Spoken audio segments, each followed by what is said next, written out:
Looks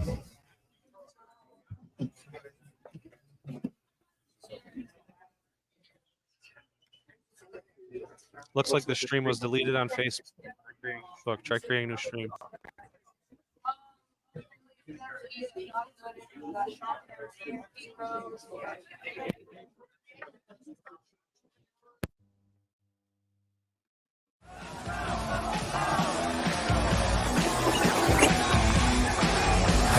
Kick off the show here.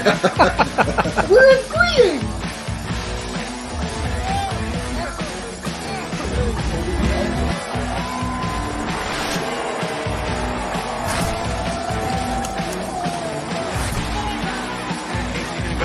So cleaned up.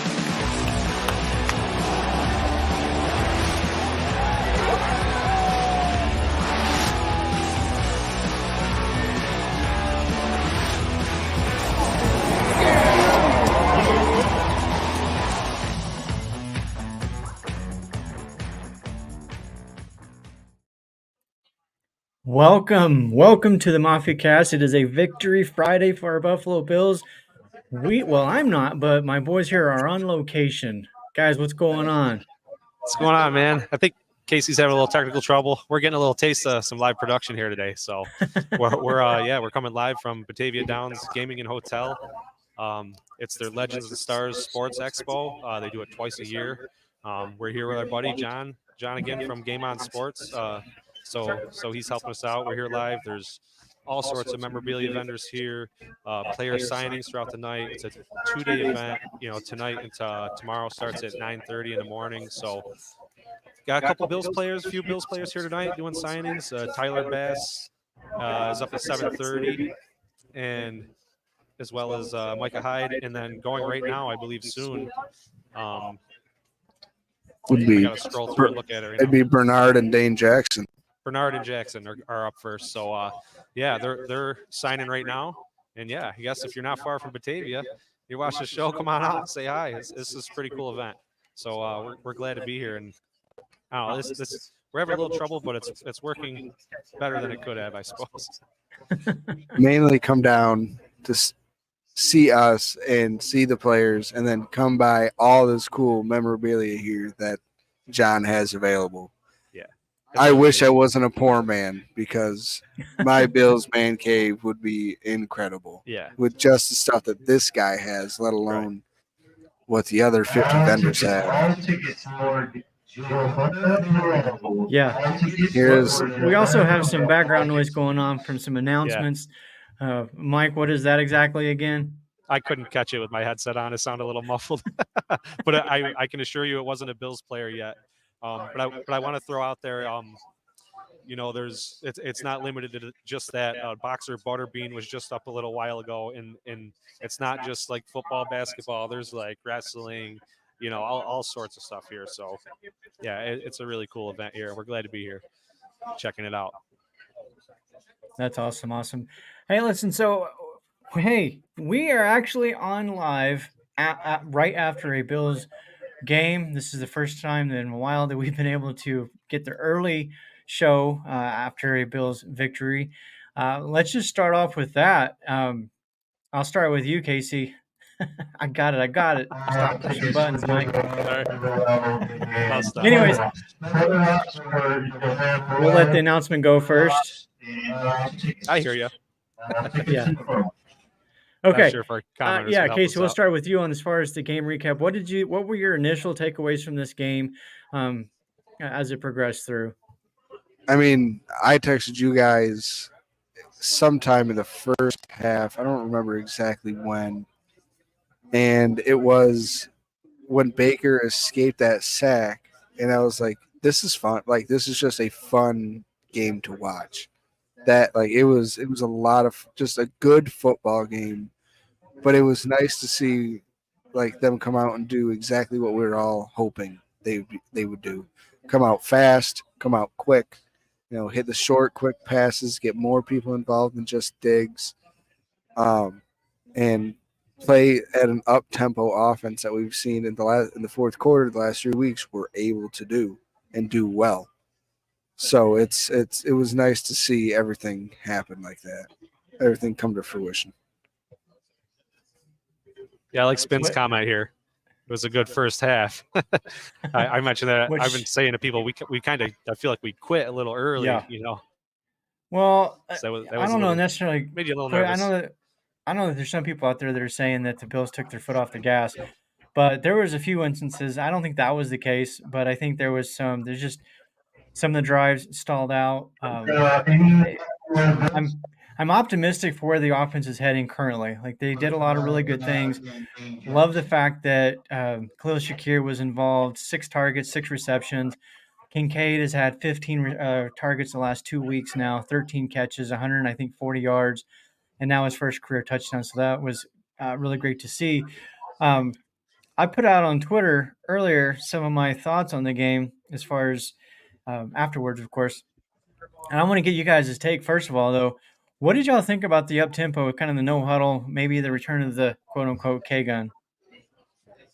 Dude, I'm down for whatever works at this point. We're like, Seriously, just whatever's gonna work. I mean, it seems like John and I, well, all three of us were talking about it earlier. It was like Josh was a 16-year-old that kept speeding and got his keys taken away. You know, and it seems like that they just took his keys away the last 3 weeks, and now last night they finally gave him back, but they're like, Dad is going to ride with you this time. You're not going by yourself. Like, and that was John's analogy, and Mike and I were like, that's perfect because that's exactly how it feels. yeah, You know, it's like they're just trying to figure out how long that leash needs to be to find that perfect median. right. But man, they just look like a totally different team, and it's like that's what we've really, really been waiting for. But I just want to throw out there, it looks like Terrell Bernard and Dane Jackson are up right now taking the VIP tickets for their signings. So they just announced that for all Bills fans. So Yeah, if you're nearby, Roy, yeah, pop in there. Go say hi. Why the hell not? Heck yeah.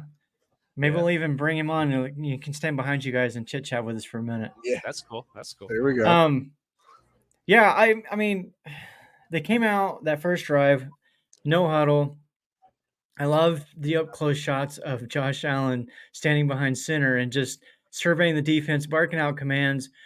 He looked in control. He had 7 runs in this game. A couple of those were design runs, but I really liked that he just decided to take off finally. Maybe there was still a leash on him. I don't know. I don't know if that's necessarily the coaches telling him or maybe it's in his head that he's like, I need to stop running so much. Who knows what the real answer to that is, but it was good to see him kind of get things going. He did tie Steve Young's career rushing touchdowns last night as well. Yeah. But He you only sort of see needs him maturing, right? Yeah. Taking VIP tickets only right now for Terrell Bernard. He needs only VIP. the Kincaid tutty was nice. Yeah, that was great. And I picked him up for my fantasy team, so that was double great for that. But if you look at that first 2 drives of that game, they totaled, I want to say 100, I think it was 75 and a 59-yard drives, and they came away with 3 points. And that to me is a little bit of a concern. They've got to start finishing these drives. And then it happened again in the second half with those 2 drives later in the game where there was 4th and short, and they do that fake "I'm going to go for it" crap, which drives me nuts. I hate that. One of these days, just do it maybe or they'll don't. Well, I think fake the that's fake.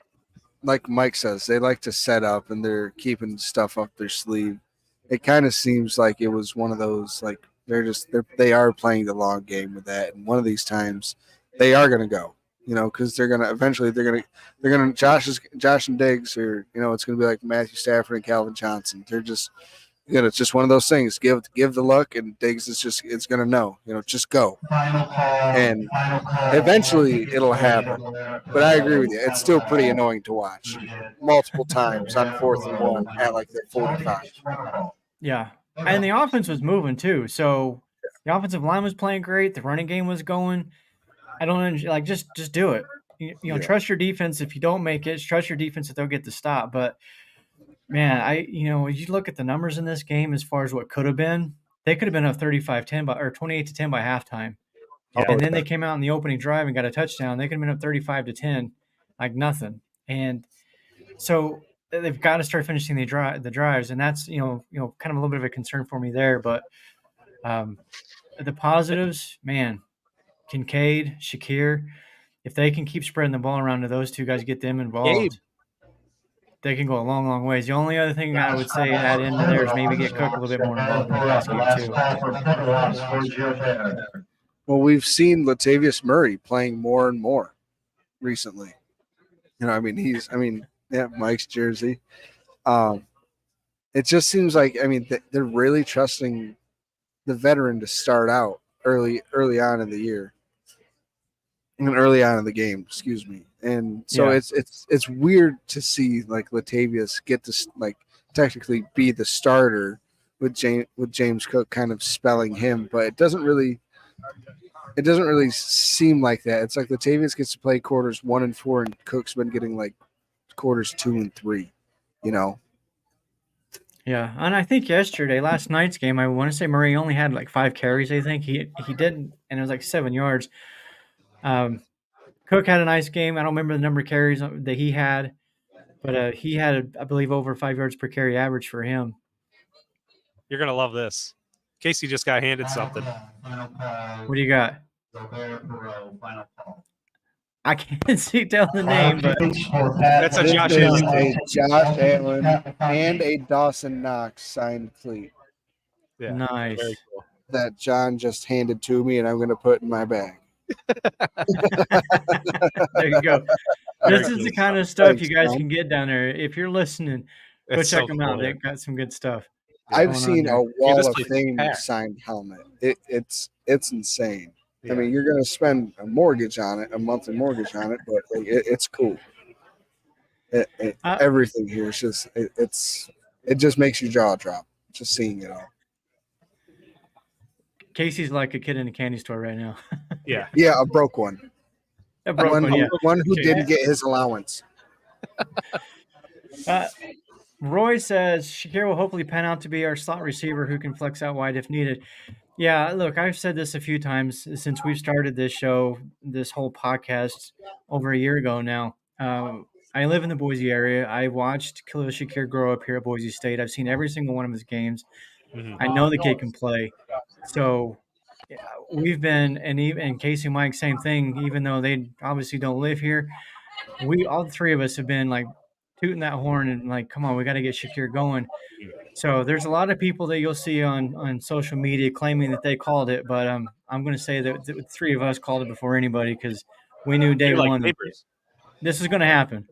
Hey, we texted each other the day he got drafted. We were like, dude, we got Cook and we got Shakir. Like my heart was filled. I was so happy. Later than we expected to get him too. So that was something else that was funny. Yeah. Spin is on his way down there. Watch your back there, Casey. He might. Yeah, we will. He doesn't know what time we're leaving, so good luck. We do have some free plays to use at the casino when we're done. Yeah. You gotta admit that. So you might have to sell that cleat or there something. You go. Lauren, Sarah, we love you. All right. Let me jump to the defensive side really quick of the game before we move forward. A couple other things we wanted to talk about with the game as well. But on the defensive side of it, and this kind of goes with our next topic as well, and that's the Ed Oliver impact on this defensive line. So let's start there since, we've got it up. Has he reached that point in his career now where he is the guy that is elevating the defensive line and the players around him? I don't know if it's that or if our edge is so strong that they're like focused on the edge and he's getting through. You know what I mean? But we're definitely seeing some sort of improvement here. It's amazing to watch.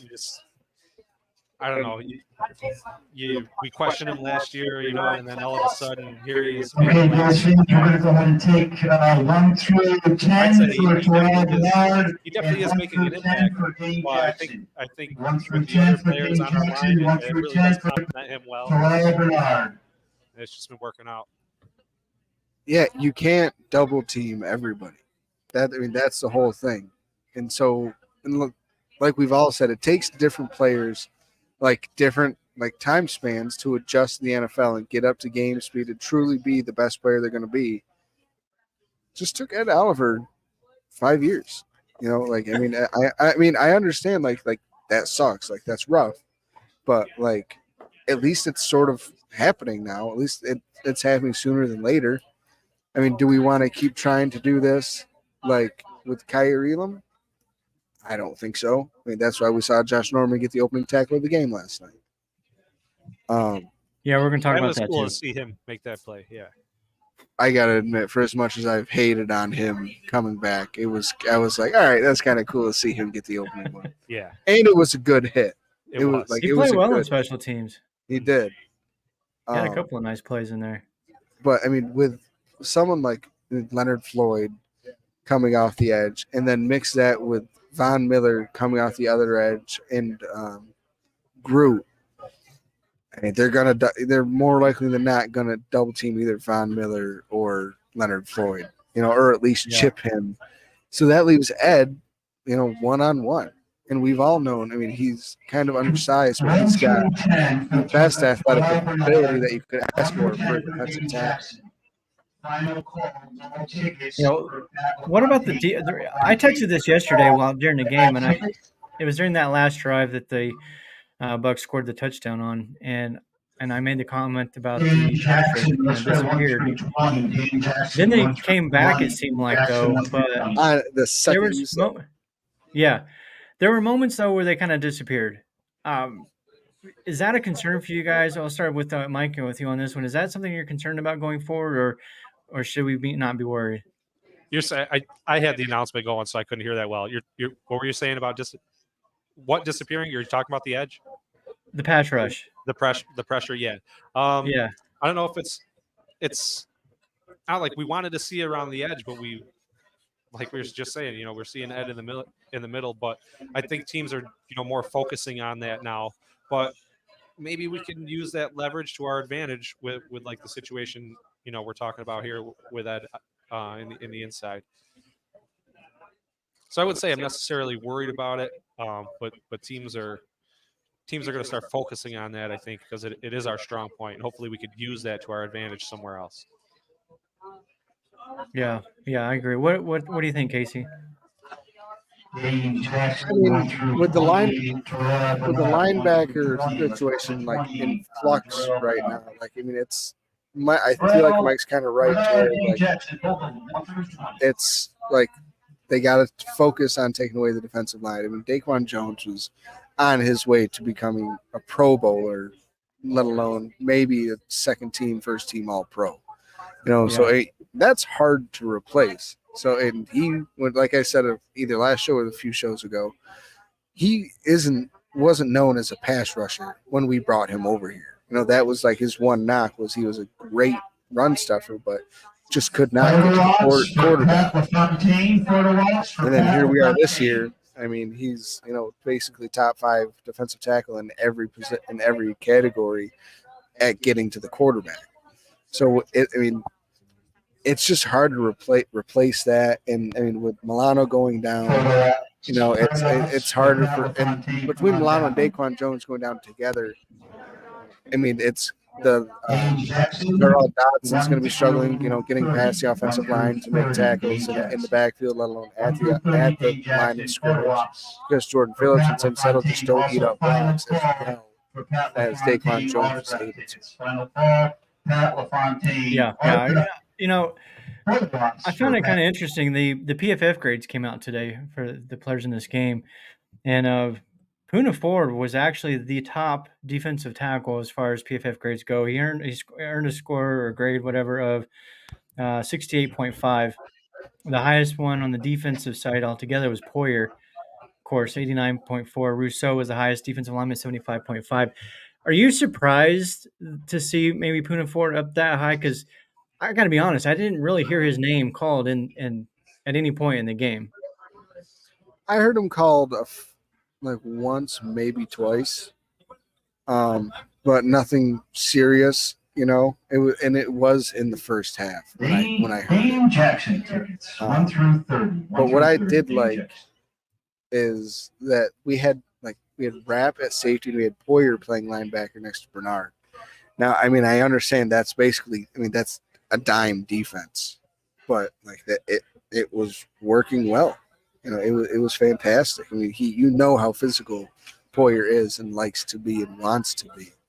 So just giving him that free range to be like, all right, here, go play in the box. You know, go have fun, go do your thing. So it was.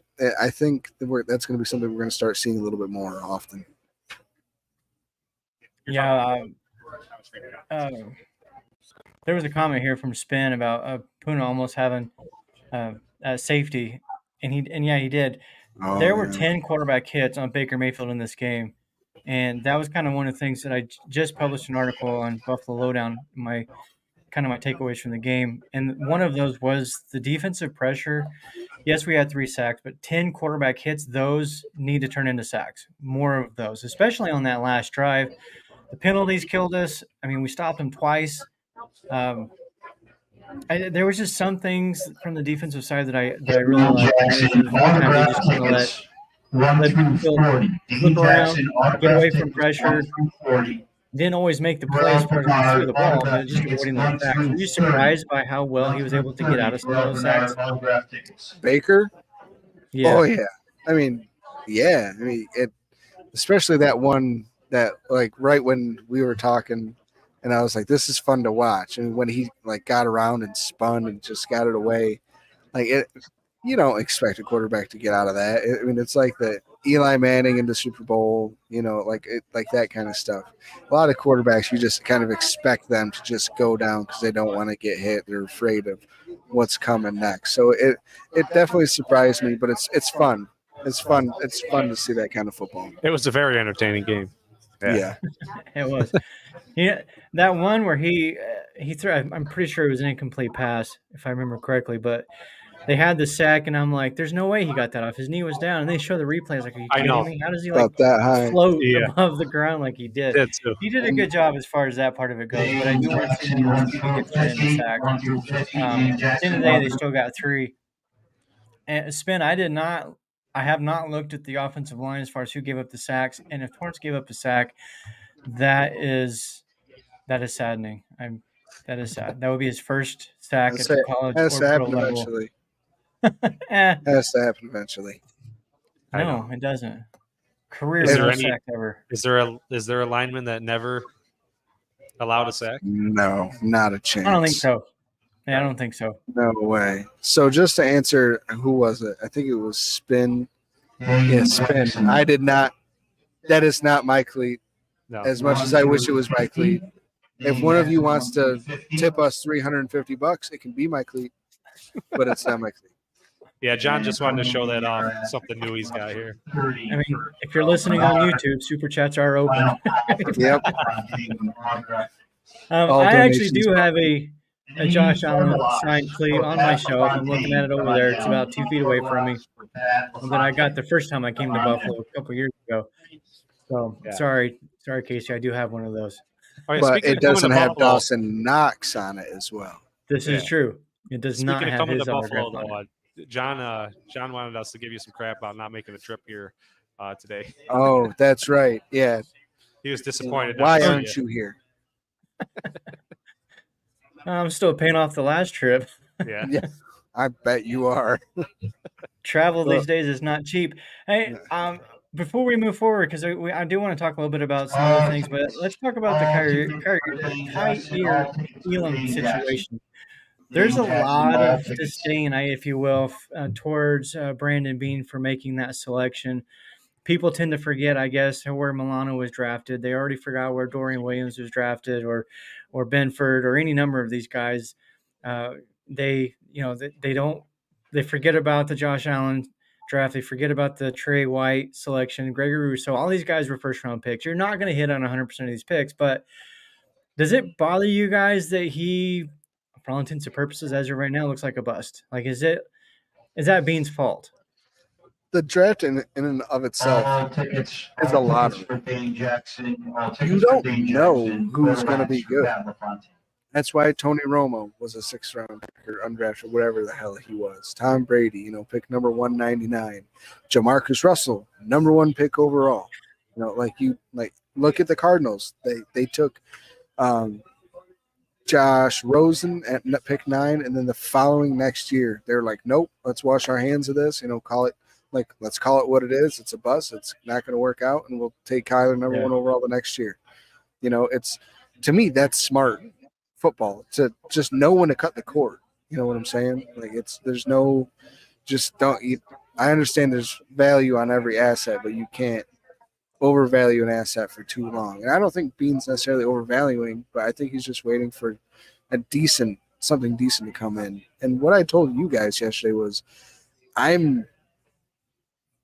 kind of expect him to go for like a 4th, 5th round pick, and Bills Mafia is going to lose their mind when he goes for that. And he was drafted for a first. Like, why did you trade him for that? Blah, blah. You should have kept him and waited on him and let him be a project. It's like, okay, so which one? How do you want this to go? Yeah. Well, the only thing I would add to it is it's kind of like the Wyatt Teller situation, though. Like, Teller didn't do anything really that made you think that he was going to turn into what he did, and they cut him loose in a trade, and now he's one of the best guards in football. And I'm not saying that's for sure thing going to happen with Kyrie Elam. I think there is a market out there for him. I guarantee you there's at least one coach somewhere in this league that believes that they can get the best out of him. And to Spence' point, there was a lot of talk about the fact that Elam he's not his own corner. Right. That's kind of what I'm taking from the whole thing. Yeah, but the thing is, though, the talent's not there. Necessarily, it's just not the scheme fit for us. Yeah, and we but took it's a not chance even that. Trying to work them in, and maybe it just doesn't work. Yeah, but the thing is, he can't keep his hands off of people. I mean, that sounds terrible. He didn't do kindergarten very well. No, and that's the issue. I think he has the talent to be in his zone or the talent to be man covered, but he keeps committing these penalties, and I think that's a big problem. Yeah, I heard Terrell Bernard. Yeah, John just informed us Bernard and Dane are both taking off and aren't coming on the show. We were trying to surprise you. Oh, we were trying to get someone over here. We were trying to get one. John was trying really hard to get one of the two. That'd have been fun. Maybe somebody else will show up. We were waiting for. We just wanted to see the look on your face. Be like, oh my god! It'd have been like. Exactly. Now interview him, Ron. Not like putting you on the spot, right? On the spot. I got this. No, but yeah, back to Elam. Do you guys think so? The trade deadline is next Tuesday, 4 p.m. Eastern. Do you think Elam is on this roster next week or no? We made the cap move, right? We opened up some cap for some reason. I don't know if it is Elam or not. I don't know if we're keeping him in our pocket and still not giving up on him. Like I said, not working in the zone defense. Maybe somewhere in the future we do run some sort of more man coverage, but like you said, the penalties are an issue too. But I don't know if he is a trade target or not. I can't say for certain if I think it's him or who. I think he's going to be, but I think Bean's going to try for him to not be. I think it's one of those, this is probably as high as it will get and as low as it will get for Elam's value. I know that doesn't really make sense, but I mean, if they play him more and he plays worse, the value's just going to drop. We've seen it's like a used car. You draft him first round. If he's playing okay, you might get a third round for him. But if you draft him in the first round and he plays like absolute dog crap like he has this year, then you're gonna get a Nissan Altima for your BMW that you're trading in. And Spin's right, and Roy's right. We would need another corner. I mean, we would truly be relying on Josh Norman to be our third corner. So that's where everybody's new fancy name is going to pop up and be Patrick Surtain. But I don't think there's a chance in hell we get Patrick Surtain. Well, the only thing that I would, I've heard Henry is a rumor too. The only thing about Surtain is If you're saying that it's not going to happen because the Broncos won't allow it to happen, that I can agree on. But if you're saying it because you don't think Photo Dane ops would for pull off a Dane move like that, I Jackson. disagree Photo with ops that. for Dane Jackson. Come on down. Also, all autograph Dane tickets Jackson. for Dane Jackson and photo ops for Dane So, Jackson. For Dane Jackson. I- Terrell Bernard. Why do you disagree with that? 70s, Terrell Bernard. Disagree with because Bean has done a trade before in midseason. He brought over Benjamin. He brought over Stephon Diggs, not midseason, but he gave up first-round pick for Stephon Diggs. So it's not unprecedented for Bean to go out and throw a first-round pick in a trade and get a key player. So that's my only thing is there's a lot of people like there's no way Bean would pull off something like that. He values draft picks too much, and he does value those draft picks, but he's done it before. Right, and they're always exploring Broncos options. are open to it. Yeah, they're always exploring options. So if the Broncos are open to it, So Go here's for the issue. Here's the issue. Who comes off the field in favor of him? if Surtain, Yes. Dane Jackson, that's easy. Who plays next year when we have Benford, Dane Jackson, Trey White, and Patrick Surtain all on the roster? Again, that's easy for me. I hate to say it, but I don't know that Trey White's ever going to be the same. His contract is massive, back-to-back major injuries now. A player at that position coming back from a torn Achilles is one of the toughest injuries to come back from. It doesn't happen often. So, and I know there are some examples of guys in the past to do it. And trust me, I'm pulling for Trey White, and I hope he becomes all-pro White again. But I think the Bills need to be ready for him not to be, and they can't wait to see if that's going to be or not going to be. If you can get a Surtain in a trade, if you can get Surtain in a trade, he's 24 years old. You've got the position locked up at both corner 1 and 2 for years. You can let Trey White go. You can maybe even trade him if you want to. Dane Jackson photo ops come down. Jackson photo ops. I don't know how. Terrell Bernard. Again, but it gets into if he gets traded here, he's going to want a contract extension. Guys start looking for that contract extension at the end of year 3 going into year 4. Because he can look all he wants. Well, I mean, it's one of those things. So we're only going to have Surtain for Surtain. Like we would have to pay, like they would be, Benford and Surtain came out in the same draft. So we would have to pay both of them the same year. If not, we have to stagger them, and we would have to pay Surtain this year. But then you can say goodbye to Gabe. We're going to start losing depth. We're going to lose Gabe. And, I mean, yeah, we're locked up a corner, but now we need wide receiver 2. We're going to need wide receiver 3, 4, 5, 6. All these receivers are on, except for Hardy, is on a 1-year deal. Davis is the only receiver currently on the roster that's short term here. Shakir's still on his rookie deal. He's in year 3 or year 2. Sherfield's on. He's a 1-year deal. He hasn't done anything anyways. Yeah, well, I mean, that's still the depth. That's still our active then the depth. but then the Bills just signed another wide receiver free agent who's not going to really play a whole lot. And that's kind of the way this is panning out to be. Or Justin Short turns out to be that stud. Yeah, there's that. We don't know about Justin Shorter. He might become the next Gabe Davis or better. Who knows?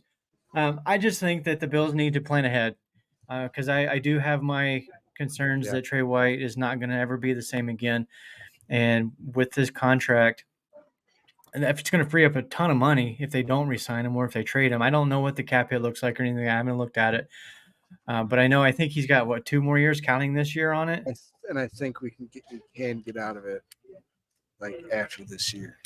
With some dead cap. I mean, we'd be eating some dead cap, but I think it's doable compared to what we'd be saving.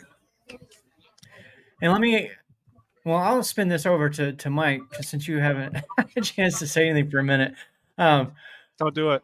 If you have the chance to bring in Surtain, knowing that you have Benford and Surtain that you potentially have to sign at the same time extensions, is that something you're willing to do, knowing that you've got maybe the best duo of corners in the league for the next 2 to 3 years? That's a reach, but I'll let it continue. A little bit. But we don't know how Benford's going to pan out. He could become one of the top.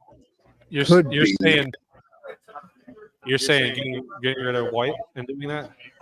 Tickets for Terrell Bernard. I'm not saying get rid of White Tickets for necessarily. I'm just Terrell saying if you Bernard. have a chance to have Sertan, Last call, do you go Yeah. for it, Tickets despite the for fact that Ross you know you're gonna have to spend some money a few years down the road? Yeah. I mean, if you did do that, I would think you're Final call gonna for Pat cut Fontaine. or get rid of the tray, right? You definitely want a security blanket there, or something. Like you said, it's not guaranteed he's going to recover. I mean, we were hoping he was right there, and he got this new injury. You can't guarantee he's even going to get back to that position again. So you kind of do want to have something in line, in case things do go wrong. I mean, he's out of it right now. We got what we got. You put him on the team now, and it would be huge. It would be huge. But then I think you're moving on from Trey at that point. I think you have to. Yeah. Tickets 1 through 10. Casey, I'll ask you this: if we have Sertan and Benford, who you obviously didn't like the fact that I said that you have one of the best duos in the league potentially. But who's better? What duo would be better? Give me a couple of duos that you think would be better than a Sertan and Benford right now. That would be better than Sertan and Benford right now. The Eagles with what's his name, with Darius Slay and Bradbury. The Chargers should be with Jackson and Asante Samuel should be. I mean, when healthy, the Cowboys with Stephon Diggs and with Trayvon Diggs and Stephon Gilmore. But I would take Benford and Sertan over that duo. This is all just because we don't. I mean, we've only seen Benford for now a year and a half. Yeah. And I do like. I mean, I wouldn't say he's to be considered to be considered a top duo. Both players would have to be in top 12, top 15. At their position. So that's hard.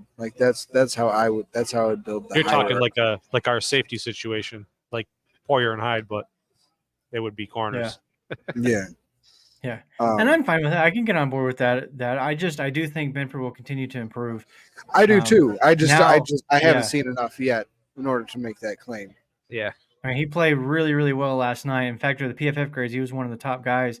But he basically essentially shut down Mike Evans for the most part until the last drive, basically, when he, caught that touchdown. But so if he could stay consistent, that's key. Yeah. I mean, this is all, a moot point because I agree. I seriously doubt we would get Sertan, but it's still fun to talk about. Is there any player in the league right now that you would go after that would make sense and can work? Mike, go ahead. I can't even other than the rumors, the regular rumors you're seeing or things like that. I can't really think of anyone else, honestly. I mean, are you talking like a splash play, or are you talking looking? Not necessarily. Just something to help primarily the defense. But if you think we need a wide receiver and you want to go that direction, that's fine too. Or a running back, whatever you think. But yeah, it doesn't necessarily have to be a splash guy, but just somebody that can help come in and shore up one of these positions that's hurting right now because of the injuries. That's not 34-year-old Josh Norman. I wouldn't. I mean, I would kick the tires on another corner. Just see who's out there. 1 through 10. Micah Hyde. There's Micah Hyde out there doing a signature. Micah Hyde, 1 through 10. One through 10. I'd kick the tires. I'm the old guy like Patrick Peterson. If the Steelers start to fall out of contention, and we're still in contention, kick the tires, see what he's got, see what they're asking for.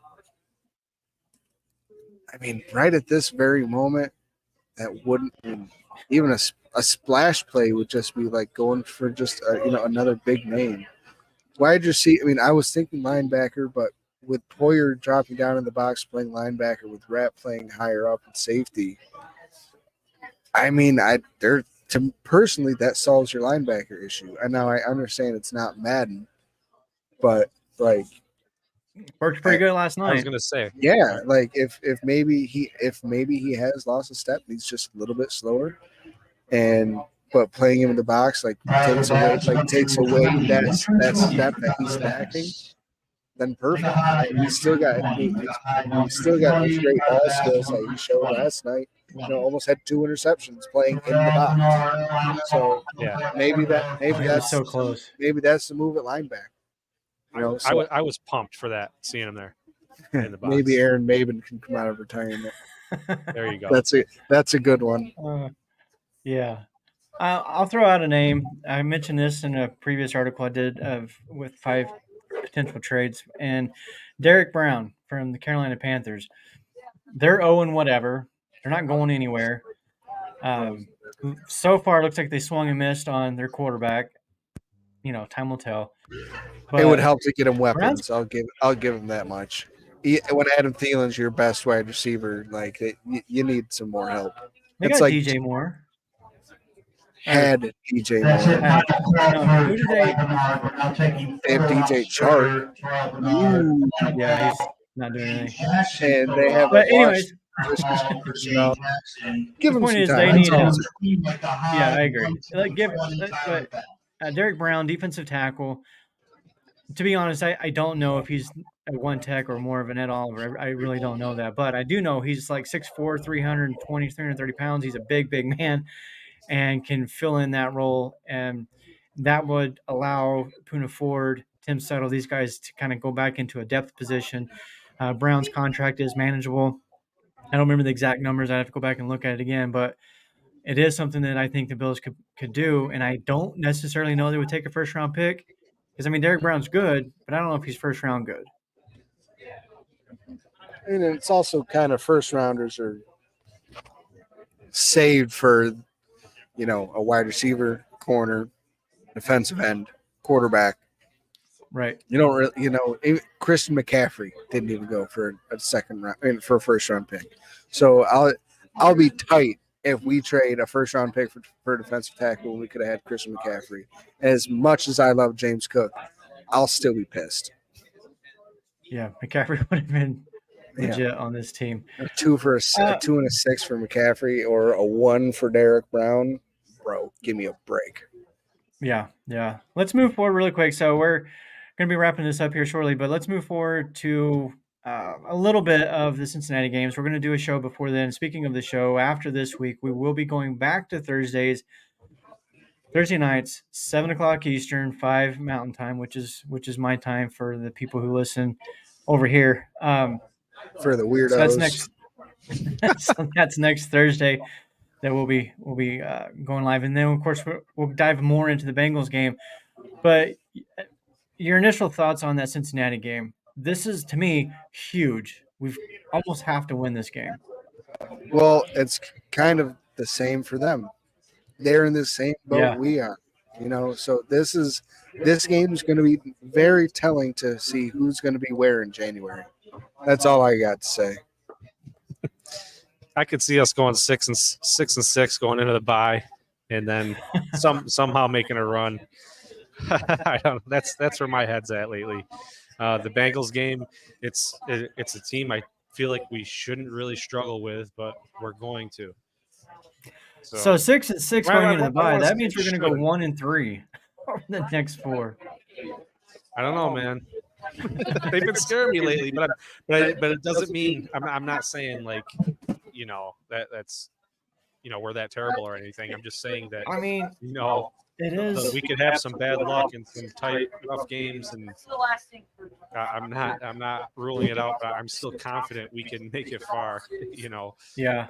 Even if that is the case, maybe I'm just preparing myself again, mentally, so I can be happy again. Here's the next 4. You got the Bengals, Broncos. That should be a win. Jets, and then the Eagles, followed by the Chiefs and the Cowboys. Yeah, I'm saying you have to win that Jets game is the win. You got to win it. You have to. Yes, that's the next must-win game for me. And I was saying before this Tampa Bay game, we're in this lull that we might not get it back together until that Jets game, because I think it would mean more than the Bengals game. I don't know. That's where I'm going to fight you, Mike. If it's going to Yeah. mean more than after getting smacked in the mouth 17 times in last January in Orchard Park, It's a new year. on top of like Cincinnati being like that the DeMar Hamlin Final incident. call. So I think Cincinnati's like always going to be like one of those games for the Bills from here on for a while, where it's like we gotta beat it. Yeah, it's going to be like playing Kansas City. And I think last year us three teams like all asserted ourselves at like we should be the big dogs every year, and it just about like for the next 10 years, I feel like one of these three quarterbacks are going to be going to multiple Super Bowls, like just on a rotating schedule. 1 through 30, 1 through 30 for Micah High, 1 through 30 Yeah. for Tyler Bass. To me, this is almost a must win. A lot of the reasons for what you just said, Casey. But I think for the psyche of this team, Yeah. I think beating the Bengals could go a long ways towards the rest of this season as far as their mentally and the morale of this team. Because you're right, they've kind of become, that thorn in their side and almost a mental thorn because of what happened with DeMar Hamlin and then getting just embarrassed in the playoff game. From the mental part of this, from the mental aspect, they've got to win this game. Yeah. And I think it'll carry them through the rest of the season if they do. Yeah. I just want to throw out there that the 6-6 comment was before the Tampa Bay game. I was preparing myself to actually lose that game. When I predicted the score on the Facebook comment, I didn't put a team. I was worried. It was a 1-point game. We will wrap this up. So really quick, first of all, if you're watching on YouTube, please like and subscribe. If you're watching anywhere else, please like and share. Hit the little thumbs up, the hearts, whatever you're listening on. Same on Twitter. Also, we've brought this up a few times. Jump over to Facebook, find us at the Mafia Cast, become part of our community. We just talk Bills. That's what we do. And get on there, be part of those conversations. And we do special giveaways like this. Terrell Bernard. A nice signed Terrell Bernard. And that will be going to the winner, Miss Piazek, tomorrow. That's fantastic. We will hopefully be doing some more of these again. If you do follow the Facebook page, both Ours and Game On Sports. If you're following both of those Facebook pages, you're automatically entered into the future drawings. Spin says Casey taking it and run. Anyways, Roy, yeah, how'd you know we're we're going to the slots? I think we mentioned it earlier. Yeah, you mentioned it earlier. We got to hang out and make our escape when we can because they're ready to thump us. Pretty much.